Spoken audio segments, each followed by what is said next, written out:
हम अक्सर टीवी और डिबेट में देखते सुनते हैं कि राजनीतिज्ञ और आम जनता भी यही कहती है कि हमारे लिए हमारा देश प्रथम है। यह सुनने में तो बहुत अच्छा लगता है, पर हकीकत कोसों दूर रहता है। हम कोसों दूर होने का पैमाना कैसे जानें?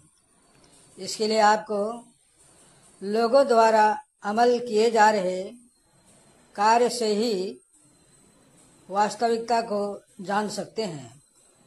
हाँ, यह तनिक भी संदेह नहीं कि देश में विपत्ति और युद्ध होने पर हम सभी भारतवासी एकजुट हो जाते हैं।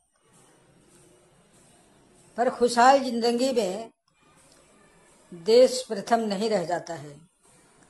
जैसे देश के कर्णधार कुछ नेता, मंत्री, अधिकारी अपने स्वार्थ के लिए देश और जनता के धन को अपना बनाने में कोई कसर नहीं छोड़ते हैं। इनके पास इतना धन दौलत कहाँ से आता है?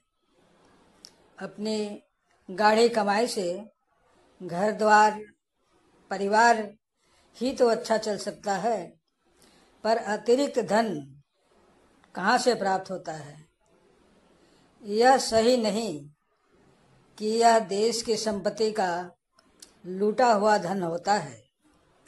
यह अतिरिक्त धन देश के विकास में क्या योगदान नहीं हो सकता है?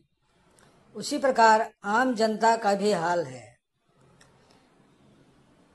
जनता कहती है कि हम देश के लिए मर मिटने को तैयार हैं, पर हम देखते हैं कि जनता आपस में ही धर्म के आधार पर, ऊंच नीच के आधार पर देश में अशांति फैलाए रहते हैं।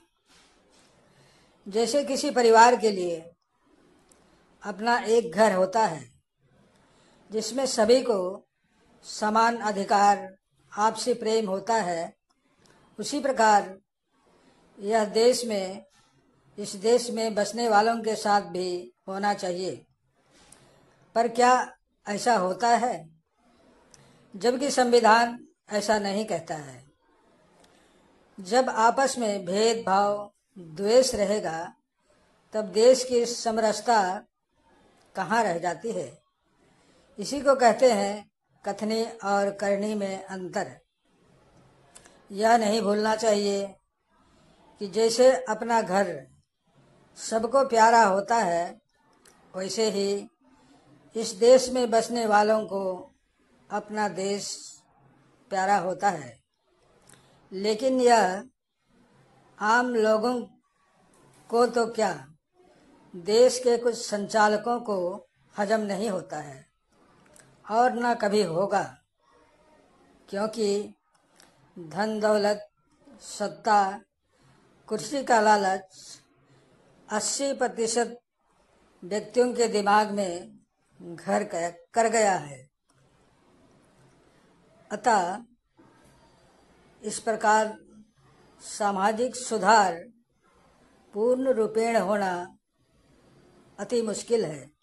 समाप्त। धन्यवाद।